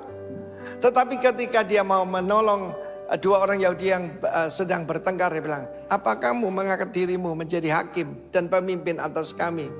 Sebab kami tahu kamu juga kemarin membunuh orang Mesir itu. Dikira tidak ada yang tahu. Dan dia takut, dia melarikan diri. Karena murka daripada Firaun, dia melarikan diri saudara. Dan usia 40 sampai 80, very humbling experience. Karena apa? Untuk menghilangkan self confidence paling susah itu tinggal di pondok mertua indah. Dia tidak punya pekerjaan, dia harus bekerja kepada mertuanya. Dan pasti disindir-sindir oleh ipar-iparnya. Karena kamu nikah sama Zipora aja, makanya lu bisa hidup. Kamu ini pelarian. Saudaraku, demikian juga untuk menghilangkan self confidence dalam hidup kita. Seringkali Tuhan izinkan humbling experience. Dan pada waktu Tuhan menampakkan diri di dalam the burning bush, belukar yang menyala, dia seorang yang gagap, terlalu banyak dibentak mungkin ya, terlalu banyak dikata-katai. Dia tidak punya lagi confidence. Tetapi dari usia 80 sampai 120, dia menjadi hamba Tuhan yang luar biasa. Tongkatnya menjadi tongkatnya Tuhan. Ini bicara tentang yaitu authority. Ketika dia melemparkan tongkat itu disuruh Tuhan jadi ular, dia ketakutan.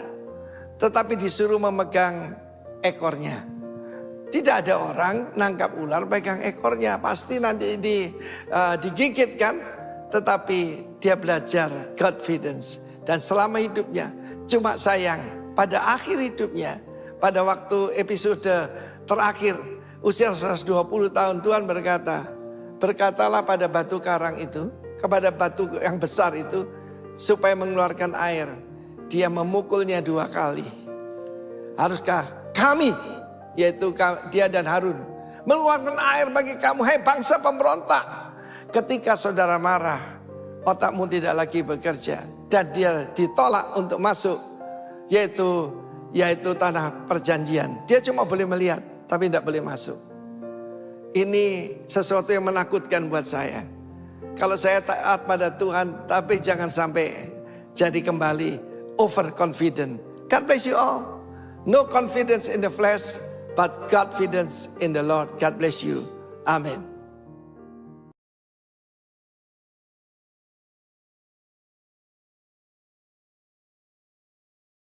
Ibu saudara, kita akan sama-sama menutup ibadah kita siang hari ini. Mari bangkit berdiri sekali lagi bersama-sama.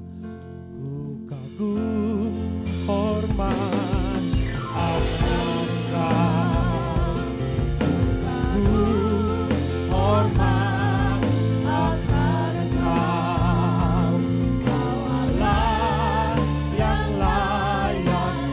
yang layak kami puji dan kami sembah. Kami kagum dan hormat kepadamu. Haleluya. Ku kagum hormat hanya kepada Tuhan Yesus saja. Ku kagum hormat akan Engkau, Kau Allah yang layak dipuji. Ku kagum hormat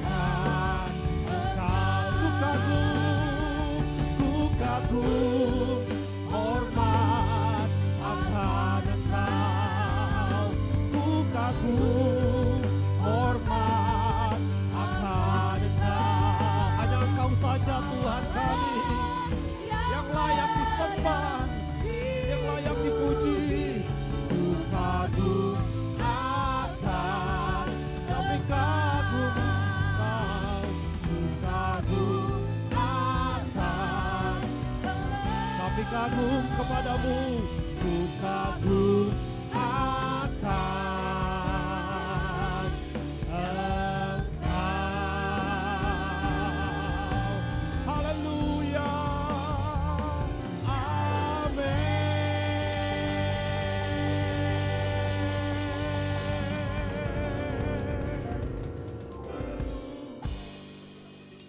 Mari kita bersatu dalam doa. Bapa yang baik, kami mengucap syukur buat siang hari ini. Terima kasih Tuhan buat firman-Mu yang sudah mengajarkan kami untuk selalu memberi berkat kepada sesama, supaya kami diberi kelimpahan. Kami percaya janji-Mu tidak pernah terlambat ya Tuhan. Terima kasih Tuhan buat pendeta Yohanes Beni yang sudah menyampaikan kebenaran firman-Mu. Berkati gembala kami Bapak Pendeta Yohanes Beni dan Ibu Esther beserta keluarga. Berkati hamba-Mu ini dengan kesehatan, kekuatan, dan senantiasa selalu dalam perlindungan dan pemeliharaan-Mu. Kami juga berdoa buat pemimpin GBI Rock yang ada di pusat. Berkati Bapak Pendeta Timotius Arifin dan Bapak Pendeta Roni Daud beserta keluarga. Biarlah hamba-Mu ini selalu senantiasa dalam perlindungan dan pemeliharaan-Mu ya Tuhan. Kami juga berdoa buat cabang GBI Rock yang ada di Bukit Tinggi, Payakumbuh, Pangkalan, Mentawai. Berkati seluruh gembala dan jemaat yang ada di sana. Kami juga berdoa buat bangsa dan negara kami Indonesia. Berkati jajaran tertinggi sampai terendah. Jauhkanlah negara kami dari segala mara bahaya. Kami juga berdoa buat jemaat yang ada di sini maupun yang ada di rumah. Berkati setiap usaha dan pekerjaan jemaat-Mu. Yang sakit disembuhkan, yang lemah dikuatkan, yang berbeban berat diberi kelegaan. Kami juga berdoa buat persembahan yang akan diberikan. Berkati tangan-tangan yang akan memberi persembahan, baik itu persembahan ucapan syukur, diakonia, dan perpuluhan. Kami percaya Engkau yang akan membalas dan memberi kami dengan kelimpahan. Dan sebelum kami pulang, kami rindu menerima berkat melalui perantaraan hamba-Mu.